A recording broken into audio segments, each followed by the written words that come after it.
Hey guys, welcome to the Rising Warrior Small talks. Small Talks. Today we've got a conversation on what we've just created for you, a tool to get you checked in with your mental health. Our veteran mental health check-in is available for you guys here in the bio.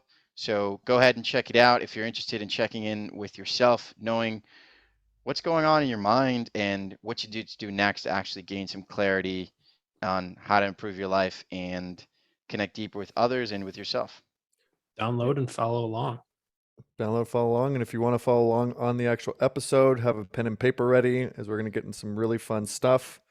And you can go ahead and get started right now. Hey guys, welcome to another episode of TRW Talks. And today I'm joined by the crew, Lance and Sean, and we're talking about mental health. I'll kick it off with a little point that I've realized and I've noticed. Mental health is a giant umbrella of something we're using to describe our current state of mind. Mm-hmm.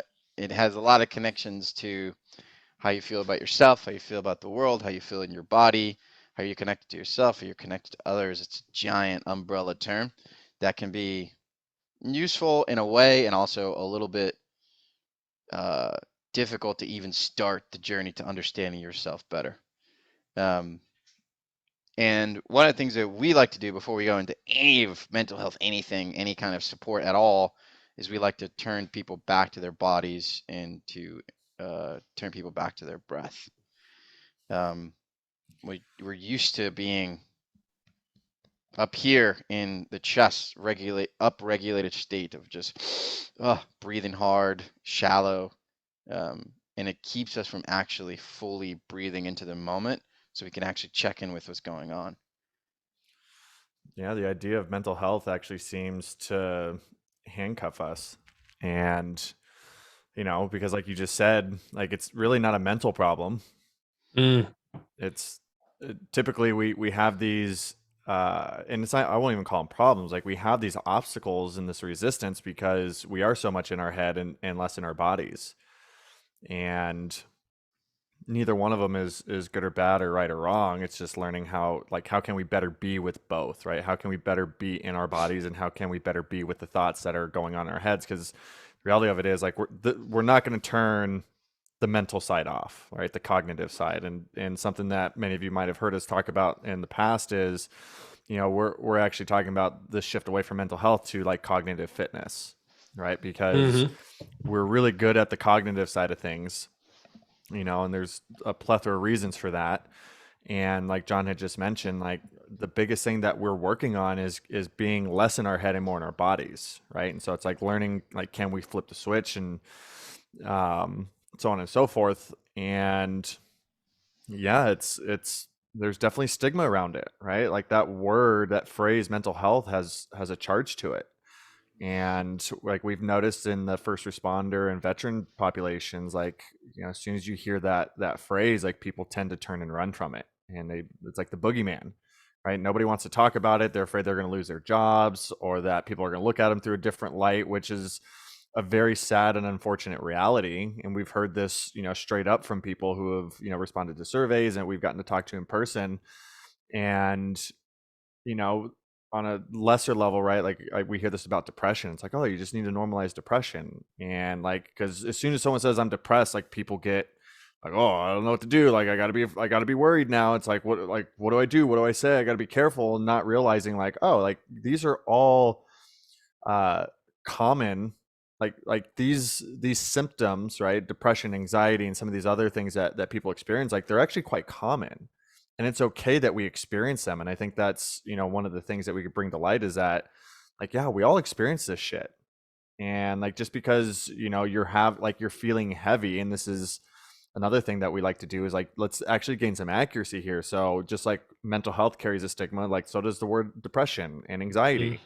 And so if we can normalize, or like at least bring more context and awareness to the fact that, like, all right, when I say I'm depressed, what's actually going on here, right? Because depression is the story, right? But if we can get people to actually tune back into their bodies, we can gain more accuracy. It's like, oh, I'm actually just feeling really fucking heavy, or I'm going through a grieving process, right? And so when we can gain more accuracy there, we can better direct people. But yeah, these are just some of the conversations that we're having around mental health, because we understand, especially in these populations, that it's a big deal, and a lot of like the reality of it is too that a lot of the methods and means out there are simply falling short, right? Like why is it that we're still having 22, which actually I think last we checked it's gone up, right? We talked about 28 now. yeah, it's like it's suicide. It's like, oh, what? But we have all this suicide prevention stuff. It's like, all right, And we're not even in a combat role anymore. yeah, it's like it's clearly not fucking working, right? And it's like we see this with mental health too, where it's you know, the unfortunate common thing to do is to just throw a prescription at it, which prescriptions serve their time, like serve their purpose, and there's a time and a place for it. However, like if we're not thriving as individuals, like that to me is an indicator that something's just not working, right? And like and we can do better, and I think we need to admit that first and foremost. So yeah, there's a little tangent for you. I'm going to go on a tangent too now. Speaking of mental health and feeling it in the body, I've recently talked to a friend who was suicidal, and I've talked to numerous individuals who are suicidal, and I was asking him, I was getting to the bottom and the core reason of, you know, why he was having these thoughts, and it was this uncomfortable feeling and sensation in the body. And so many, before I go forward, the idea that emotions present themselves in the body, it's a new concept for a lot of people. And so many of the veterans I've talked to that were suicidal, we boil it down to that. And if you're able to sit with that sensation, cool. Most of them do not commit suicide. I don't get calls back from them thinking of that process anymore. Again, this is a small amount of population out of a large 22 to 28 people a day committing suicide. And like, it brings light to things like suicide, and these emotions are just presenting them in the body, and nobody's been taught how to be with them. And then they get overwhelmed with this crazy sensation, and then they want to end their life. There is a better way, obviously. Yeah, and I would say that is an extreme. The ideation is an extreme. Very extreme. Yeah, to the edge sort of thought, idea, pattern, things that came up for you.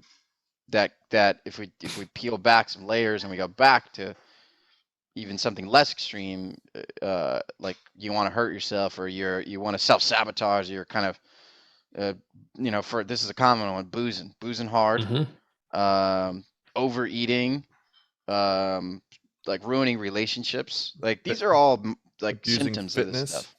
Yeah. There's another, the opposite side is the gym bro who's like super strict with their macros and doing their thing and going to the gym and crushing Always themselves. injured.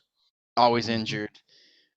These are all, I would say, before the point you get to the big S word, the suicide. And what we can do is we can start to actually tune back in. So in a way, what we're looking for is escape from something we're feeling, something that we are feeling. It's coming up, and we don't want to feel.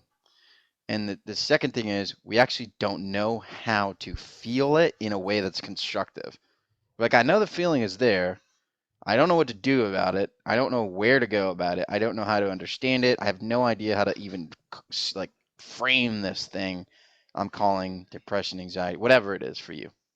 And the thing we like to do first and foremost is to get you back into the body by first mastering your breath. And it's a super simple process. It doesn't require a doctorate degree like Lance. It just requires a little bit of time and maybe 10 minutes of your time and some patience with yourself and your body. And it's really all about taking that upregulated state, that chest breathing, that's again useful when we're in a survival state, or when we're in, for those of you who've been in the military, most of our audience, when you put all your gear on and you're on patrol, or even just in training on patrol, you're kind of elevated state, and you're looking for dangerous things that may or may not come to you. Things blowing up, somebody shooting at you, whatever it is. In training, it could be it's the same thing, just simulated.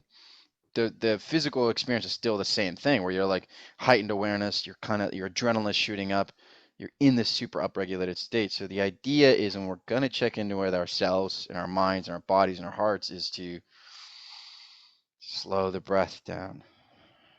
See how my voice just changed there? I was going really fast, and now I'm slowing down. Sounds real sexy. And all we're gonna do is breathe into our belly. So basically, all we're doing is expanding the diaphragm, which is the muscle right below our lungs, that actually allows that expansion of the chest cavity of the lungs. Breathing through our belly to force that expression down, right? That diaphragm pushing down, opening up some space. We're actually filling our lungs. And I like to always use the cues of put your shoulders back, chest forward, belly out, and taking a big deep breath, and then releasing it, all the air out. I like to bring my belly, thinking of my belly button going to the back of my spine. That's how I release the air there.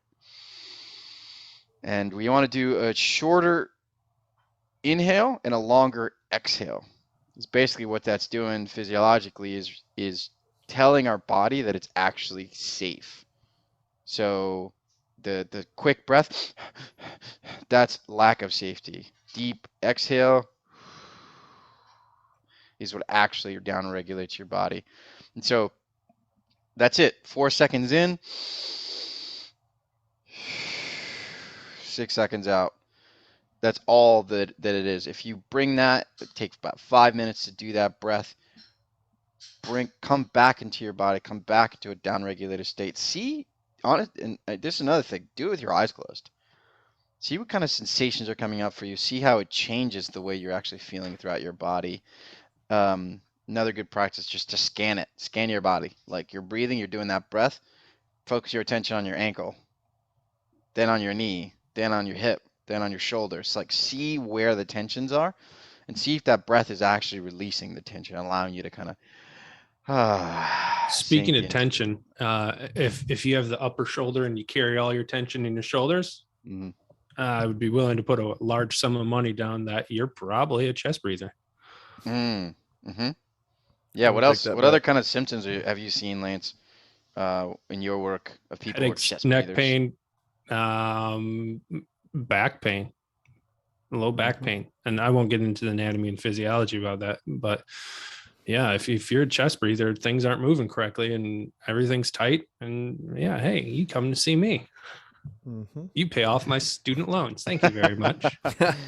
So again, you don't need to go see a chiropractor or a doctor or anything. This is a super easy way to kind of down regulate yourself and come back to the breath, come back to the body, come back to the moment as well. A huge part of why we're not able to actually look at what's going on is because we're constantly running from it. We're constantly doing stuff to get away from it, like whatever that TV, your phone, sex, cigarettes, gym, alcohol, whatever the thing is that you've been using and abusing. Tactical gear. Yeah, it's buying tactical gear. Attacked. Listening to Black Eye for Coffee podcast. I mean, coffee. Yeah, coffee's huge. Coffee's a huge one, yeah. You always have to be in that upregulated state because that's what you're used to. So you keep on hitting caffeine to make you feel comfortable and be back in that state. Buzzing your ass off all the time. Yep. So that breathing helps us kind of get into it, and then what we like to use is a little process called the dinner party, and it's what we use in one of the most effective journal prompts I've ever used in practice is to check in with what's going on inside your head, right? So first we get the body down regulated. We go, okay, cool. I could be with the sensation. I'm here. I'm in the moment. As you can tell by the video, I'm here on my couch. I'm chilling. I'm at my place. I'm chilled out. I've got my journal here. And by tapping into the voices that we've got going on in our heads and actually labeling them, we can figure out first which ones are useful and which ones are not. One being they're all parts of us. There's nothing wrong with the different parts of you. There's nothing to be done, nothing to be changed. It's just a matter of acknowledging them first and foremost, and then choosing which ones you're going to listen to, which ones you're going to actually cultivate, which ones you're actually going to feed. Um, and there's 5 different parts we like to use: the inner child, the heart, the inner critic, the shadow, and the ego. And it's, again, without getting too deep into where it comes from or what the intricacies are, it's really just a really helpful ability to, in this dinner party, take situations going on in your head. Let's say you're in a argument with your girlfriend or your partner, and you don't know really what to do, and you just need to like get it out. Well, the first thing is, I don't recommend just getting it out in front of your partner.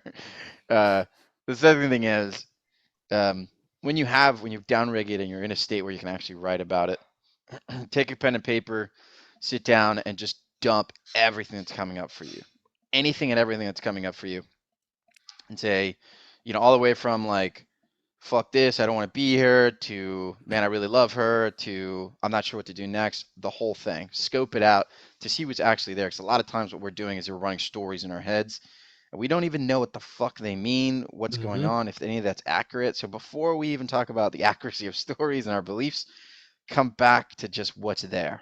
So dump it out, however long that takes you.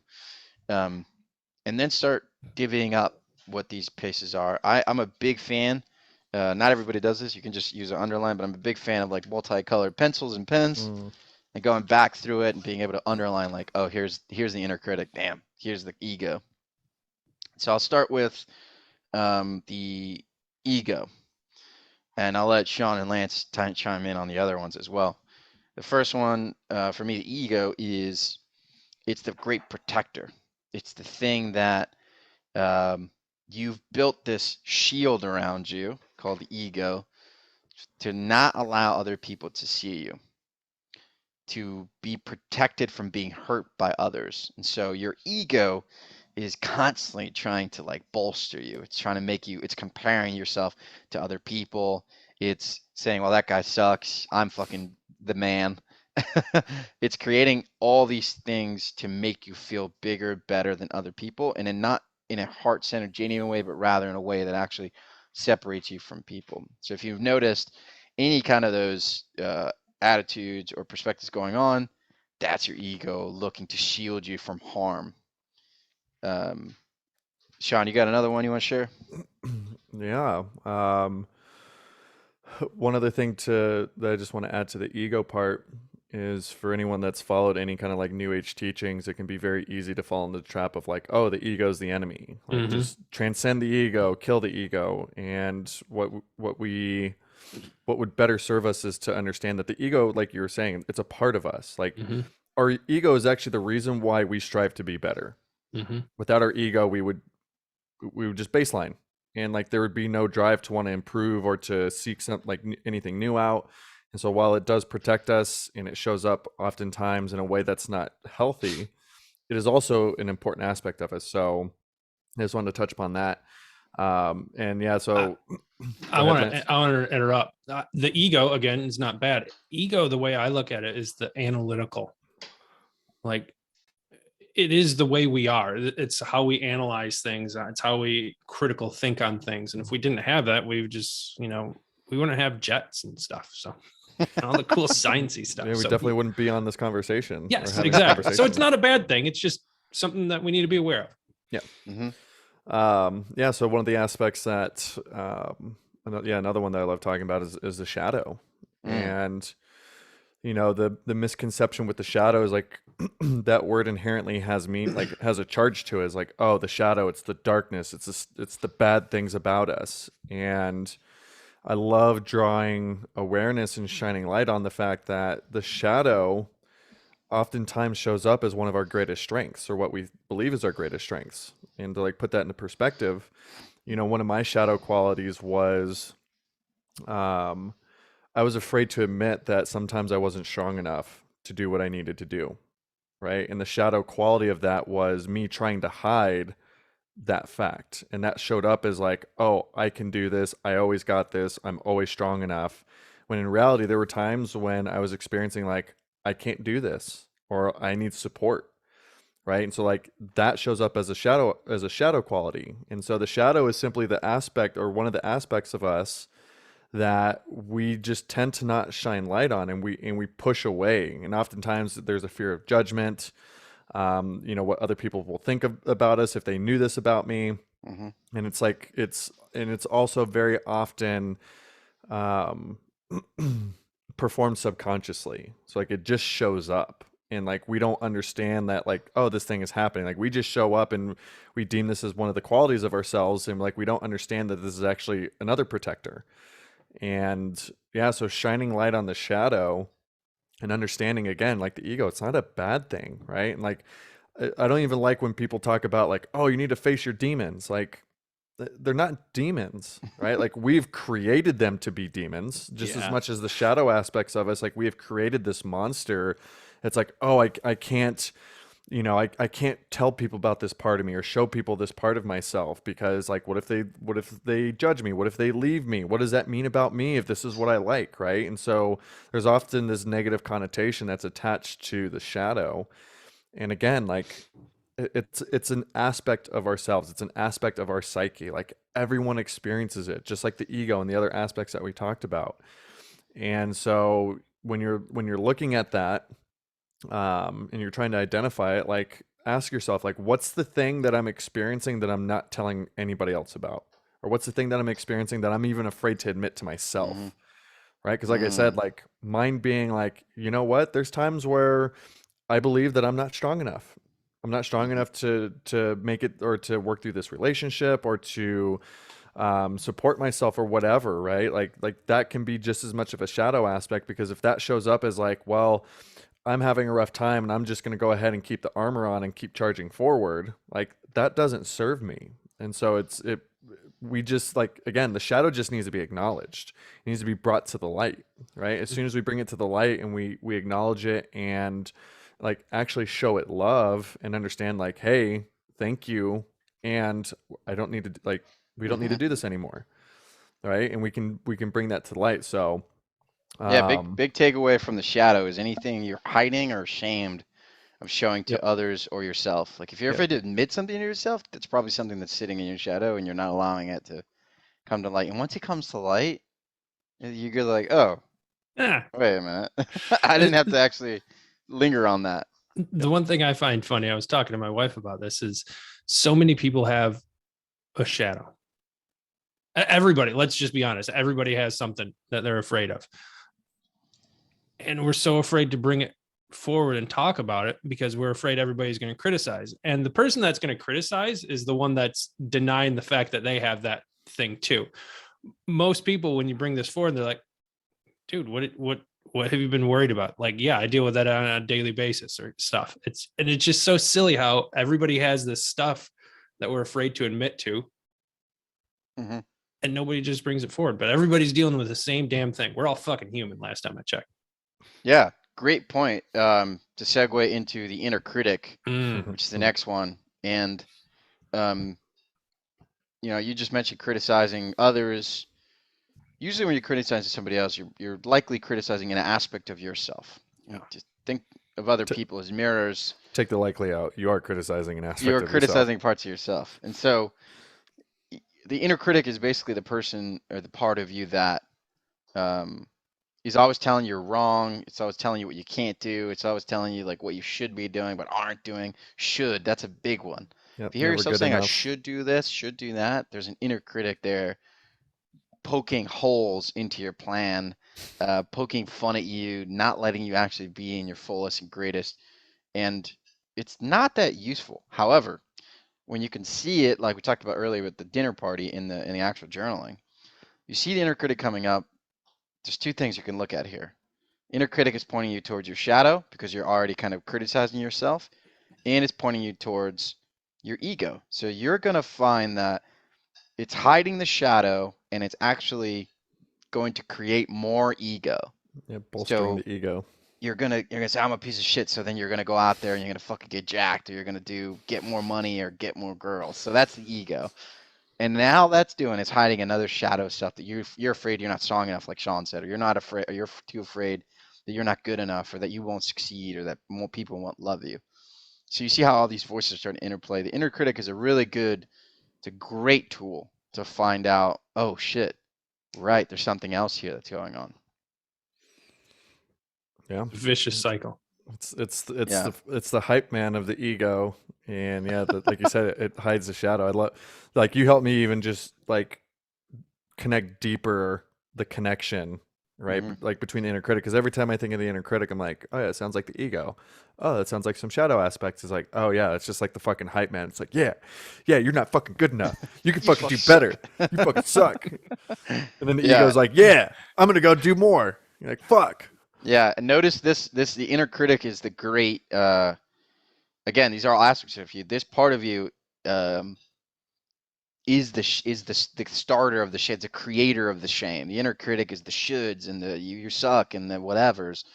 That's the terminal creation. It like continues to dig in the knife a little bit deeper until you most of us, especially in our community, we revert back to our training. We're like, fuck this, I'm gonna fucking overcome this thing. And so if you notice the change here, Overcompensation. you notice the change here in energy, you're like, man, I'm a piece of shit. I'm sitting down. Fuck, man, I suck ass. Whatever the voices are coming up in the inner critic, and then all of a sudden you get this like surge of energy. You literally get a sensation of like heat rising in your body, and you're like, fuck this. I'm gonna overcome this thing.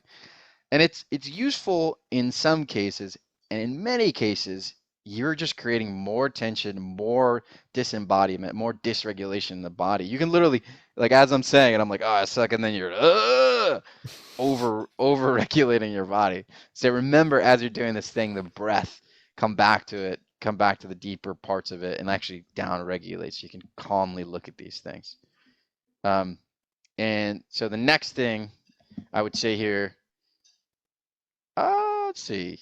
I think We've touched base on. let's talk about the inner child a little bit. Yeah, there we go. Yeah. Before we get into the heart, let's talk about the inner child a little bit. So your inner child, probably you may have heard this term. It's a common one out there in the self-development realms.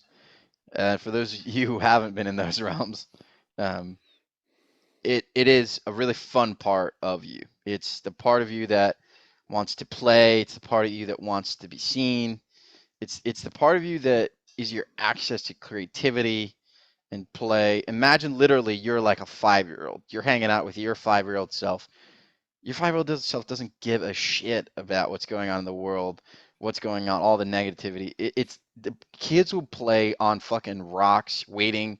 I literally saw kids playing on a giant rock outside of a government building, waiting for their parents to come out, like in like nice clothes. They were just having a blast. And so when you think about that, when you think about your inner child, like what is the thing, the part of you, the felt sense? It's completely raw. The inner child is like just feeling shit. So if a kid's out there playing and creating and he falls and he trips and he hurts himself, starts crying. Kid's gonna cry. It's completely raw. It's unbridled, and it's the part of you that also gets stuck with all your limiting beliefs. So when your inner child isn't expressed, it's the thing that you're constantly suppressing. So if you're, like we said earlier, the inner critic, the shadow, and the ego, they're all interplaying these parts of you. This is the area that you start suppressing. Here, when you don't have this creativity, you have no access to what's going on in your heart. You have no access to what you actually want because you're not even going out to have a fucking playtime. And this is an easy one. I used to do this all the time. Oh, I'm going to get gains. I'm going to work out. I used to work out 6 days a week. But I would never just go to the park and fuck around and fly a kite or do like playful shit, shoot a hoop or play some tennis, whatever it is, because I felt like I had to get somewhere. I had to get to the next competition. I had to win the next thing. So that might be a common one for a lot of men out there, especially definitely in the military first responder communities. One of my friends he actually went out and bought a kite. And he's like, dude, this is the most fun I've had in so long. He's like, dude, you need to go out and buy a kite. We were just talking about that yesterday. I Yeah. was like, okay, maybe I'll get there. But yeah, I still have it on my Amazon wish list from over a year ago. Mm. Yeah. Yeah, I go live in have some DC and we fun. went to the National Mall, and yesterday my Ooh. girlfriend had never flown a kite, and I was like, "What? Dude, kite flying is sick. You get to have a Batman on there and you get to fly this thing around. It feels like you have a spaceship on your hand. Mhm. It's pretty Yeah. awesome." Yeah, just to reiterate too, like especially if you're taking, pen to paper and doing this dinner party discussion, is that like, yeah, your inner child is represented by your emotions. So whatever you feel, I feel sad, hurt, mad, angry, upset, excited, like that's your inner child speaking. And yeah, it's an unfortunate, well, maybe unfortunate is not the best word. It's just a reality that the child, the inner child, right, and us as children, like we take the brunt of life because we are such feeling creatures, and then we start to make that mean something. And then so like the inner child, in a lot of different ways, like it starts with the inner child, and as we experience life and we go through, the events of life, we start to add meaning to that, and then we start to develop this thing called logic, and then that's where a lot of these other aspects of ourselves start to show up because they're trying to protect us, right? Like children don't know anything other than feeling, right? Like they're They trying feel to before they can speak. yeah, like they like literally in utero you are feeling, right? So it's like you are being imprinted, and there's an impact on you while you are still in your mother's womb. And like then we start to wonder like, wow, like why are kids the way that they are, or why do they have the experiences that they have? It's like, oh, well, like let's look back on the parent's experience, right? And so if a mom is highly stressed all the time, like that's what the baby's feeling, right? And so like we were born feeling creatures, and we can like, kind of full circle this, what we talked about at the beginning of this episode is like we're getting people back to feeling in their bodies. And like I'll speak from firsthand, like that has been the biggest part of my journey, is like to get out of my head and this cognitive conscious like thinking part and into more of the feeling, and learning to trust that. And it's like as children, like we just know that. This is why kids know when you're fucking lying. When mom and dad are like, oh, it's okay, Jimmy, we're okay, they're like, bullshit. Like I just heard you arguing. I can feel the disconnect. Like I can feel it. And like obviously we can't put words to that, right? And so just as another caveat, like our language is simply a tool. Like we developed language to make sense of what we were experiencing on a felt sense level. And we've gone so far into that we become so disconnected from the felt sense level, and now it's just creating more confusion, and we're wondering why we're depressed and anxious and experiencing all these other things. Is because like we're too much in that. And so it's like we're relearning how to use our language, or like we can relearn how to use our language to be better connected to our bodies, right? To use it as a tool that's helpful. It'd be like trying to take a screwdriver to a nail, and it's like, why isn't this working? It's like, well, your fucking tool's wrong. Like, let me show you something. Like the screwdriver works for screws, and this is how you do it. You need a hammer to then hammer the nail. So instead of trying to like screw in a nail and hammer a screw, like we can better use our language as the tool that it is to have, more in-depth experiences per se. But yeah, as children, like it's attached to the emotions. So like as you're journaling, as you're getting this out, like pay attention to that. What are you feeling? And try to stick with emotions, right?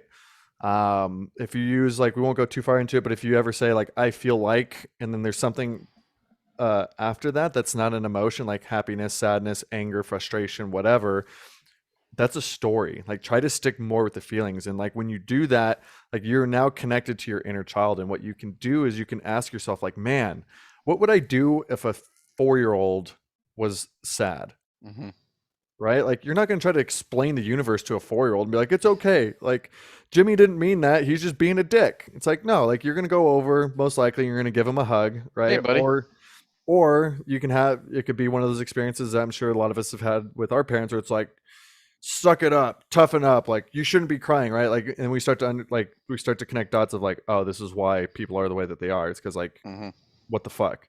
So like imagine yourself with your feelings as if they're your inner child, and like see how much that can shift for you.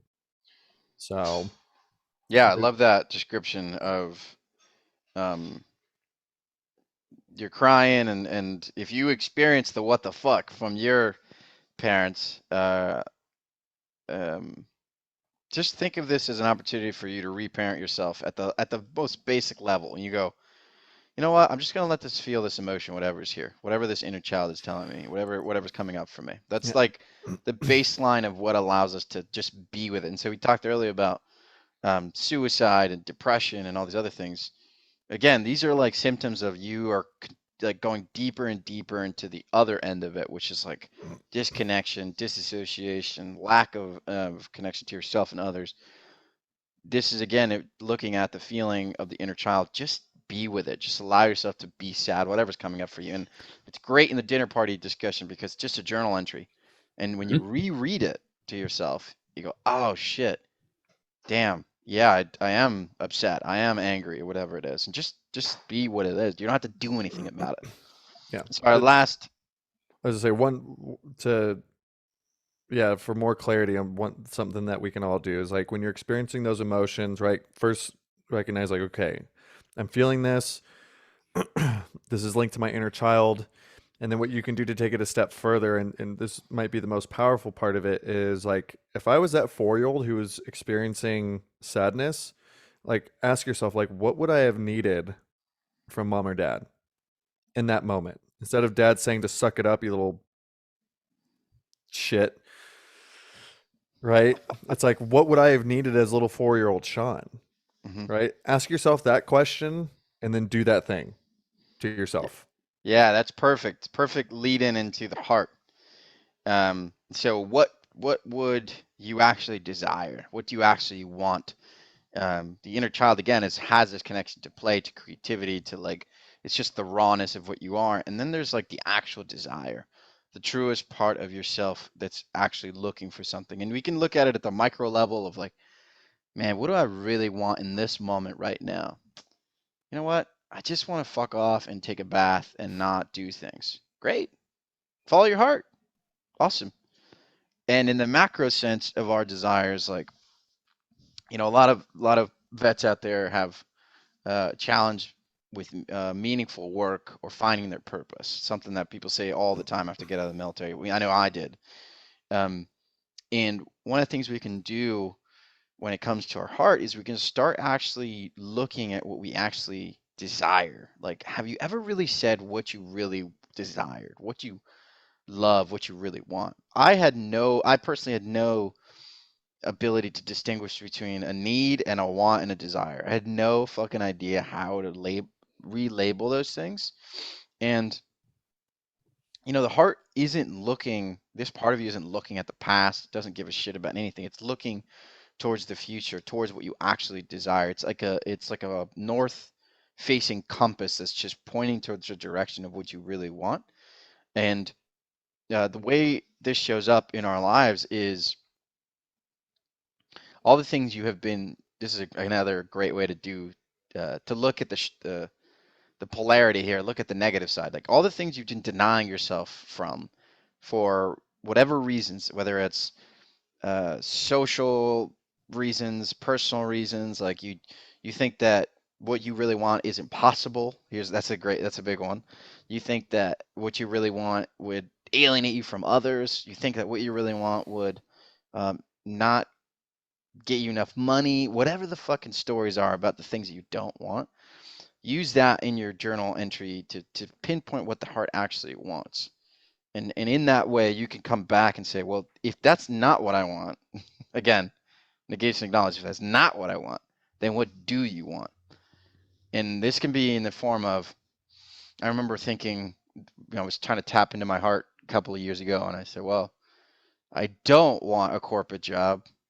I don't want to be in a stuffy office setting.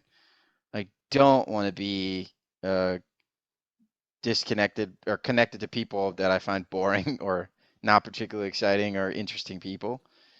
And then I could come back and look at my heart and say, well, what the fuck do you want, my friend? What do you actually want, brother? And it turns out it was almost the opposite. I wanted to be connected with people who actually had shared values and had uh, pursued their sense of purpose. People who were courageous, people who we're deeply connected with themselves, and then we're able to support other people as well. So again, our hearts it's a guiding point for us. Be aware that sometimes when you start following your heart and it's the first time you've ever done it, it will feel like betrayal. It'll feel bass backwards. You're like, what the fuck? Because you've been doing the opposite. You've been following the inner critic. You've been following what the ego says and shying away from stuff. So yeah, I'm still getting used to it 4 years in. And yeah, just be aware. It takes a lot of courage for sure. It takes a lot of courage and takes a lot of practice, just like anything else. Yeah. And, you know, hearing the word desire can be, you can easily misconstrue that for like the ego's desires, right? And again, desires aren't bad.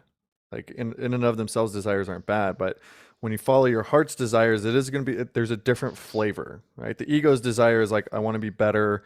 I want to, you know, accomplish more, achieve more, have more external things, which again, that's fine. Like there's nothing wrong with that. And like when you tune into the heart, it might be a little bit more simple. I remember like literally, I imagine what was the first time that I connected truly to my heart, that I was able to remember. And I imagine that I've done this as a kid and growing up at different times, but I wasn't aware of it. But the first time I actually had awareness around it was just a couple of years ago.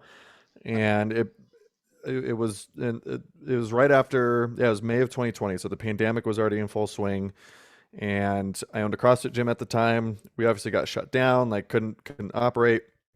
And I remember I was on a support call with one of my mentors, and like I dropped into the space and just like kind of quieted things down. And the only thing that came up was, I want to be in the mountains and I want to be closer to my friends. Like that was it. And I knew in that moment, I was like, this is my heart talking. Like, because the ego would not let me leave the gym, right? The ego wouldn't be saying like, leave the gym, leave all this stuff that you've built, because I was 8 years into it. And like when I dropped into that, and I was just like, holy shit. Like I got emotional, I got a little teary eyed, but like that was everything that I heard was like, mountains out west, be with your friends. And then like the way that I like to view it is like the heart's the compass, right? Like it's not gonna, there is no end destination, right? And this is another thing to recognize or to gain awareness around, is like, yeah, it's simply the direction that you want to go in. And then you can let all the other aspects like help the experience unfold, right? But if I use my heart as the compass, and it's like, cool, like I'm going to point this in the direction that I want to go, and I trust that I'll do all the other things that are necessary in that experience. Like that's all you need, right? Like this isn't something like, it's you can tune in whenever you need to, right? It could be in smaller moments, it can be in bigger moments, and yeah, just use it as your compass. And it can be really difficult, because most of us have been so disconnected that as soon as you tap back into it, it's going to feel foreign. It's going to feel funny. It's going to feel new. You might panic a little bit, and like, that's okay. Like we've become so conditioned to live our lives a certain way that as soon as we start to tap back into more of what our heart's desires are, it's like, whoa, I don't know about this. This is scary. It's like, yeah, feel it, like feel the fear and continue forward anyways. Right. And just know that if you fought like from lived experience and from people that we've worked with in and outside of the program, it's like when you use your heart as the compass and you commit to that, everything will start to unfold for you. I guarantee it, right? But it takes courage to actually tune into what your heart wants, right? All the other shit, like all the other desires, like you want to follow those breadcrumbs, great.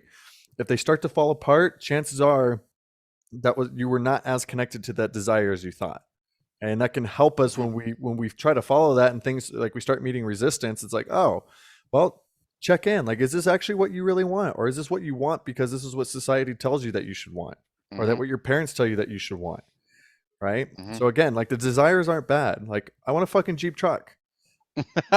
Yeah. Like I've wanted that for 2 years, and I'm going to continue to want one until I fucking get one. And like, I know that it's not the end of the world that if I don't get one. But like, I guarantee you, as soon as I have the fucking money, I'm getting a goddamn Jeep truck. I'm committed. I love that. That's Sean's heart's desire. He still thinks like a 21-year-old corporal. I want a truck, dude. I want a fucking truck. Yeah.